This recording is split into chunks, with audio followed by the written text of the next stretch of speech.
Iblis memiliki dendam pada Adam hingga tak pernah menyerah menggoda anak cucu dan keturunannya. Godaan pertama iblis bahkan mampu membuat manusia pertama dan istrinya Hawa. Godaan yang tak sederhana karena iblis melakukannya dengan banyak siasat. Telah menjadi pengetahuan umum bahwa iblis telah memulai permusuhan dengan manusia ketika enggan bersujud pada Adam.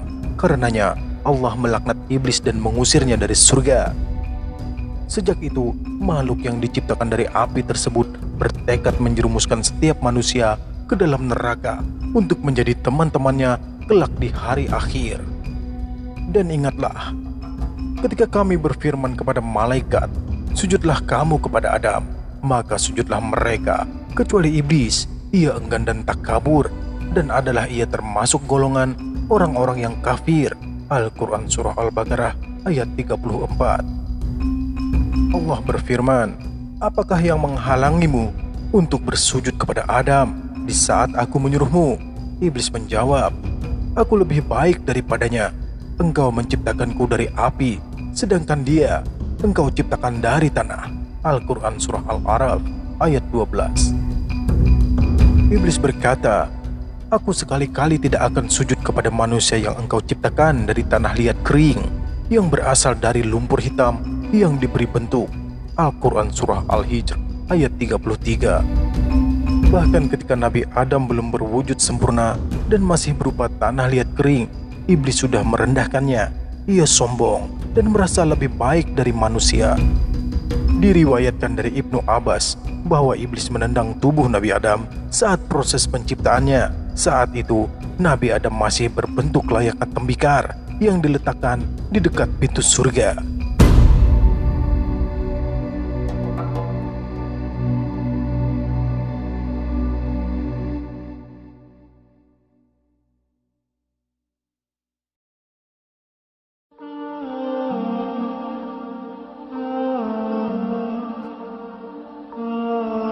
Bismillahirrahmanirrahim.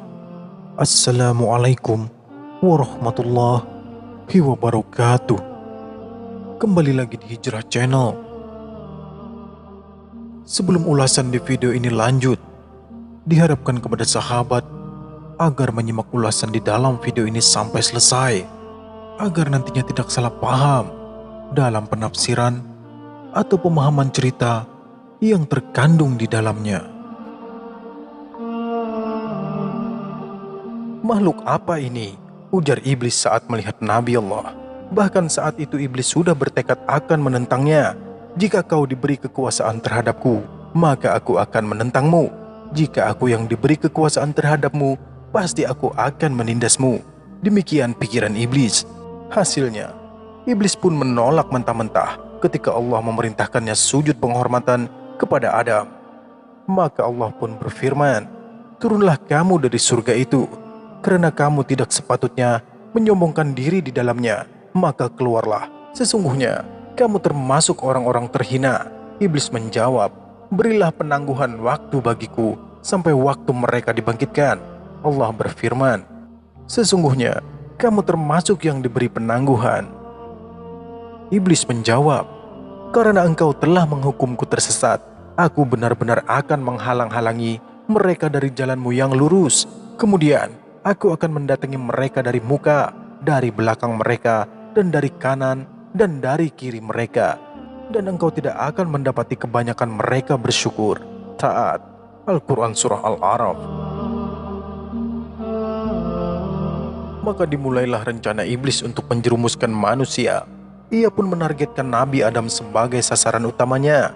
Caranya dengan menggoda Adam melalui istrinya, Hawa. Sejak awal kehidupan manusia, wanita memang berpotensi besar untuk menjadi fitnah bagi pria.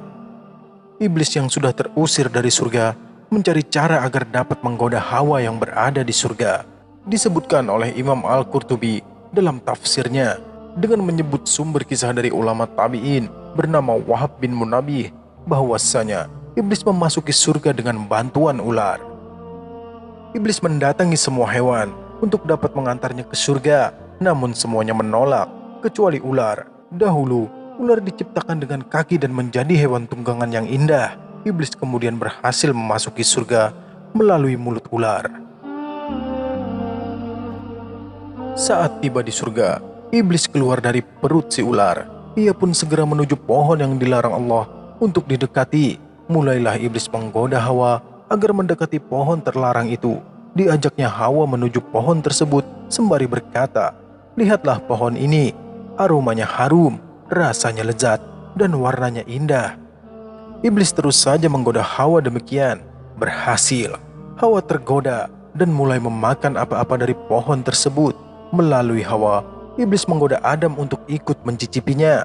"Makanlah, aku sudah makan dan tidak terjadi masalah apapun," ujar Hawa pada suaminya. Adam terjerat godaan iblis melalui istrinya. Saat makan, tiba-tiba pakaian Adam terbuka. Ia pun tersadar telah melakukan dosa.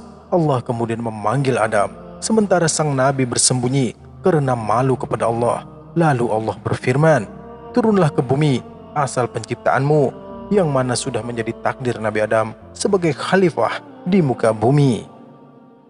Diturunkanlah Adam dan Hawa dari surga yang penuh kenikmatan menuju bumi yang gersang. Sementara itu, ular yang menghantar iblis dihukum laknat Allah.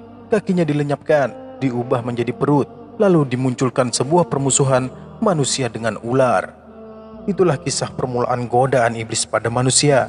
Ia berhasil menggoda Nabi Adam dan Hawa.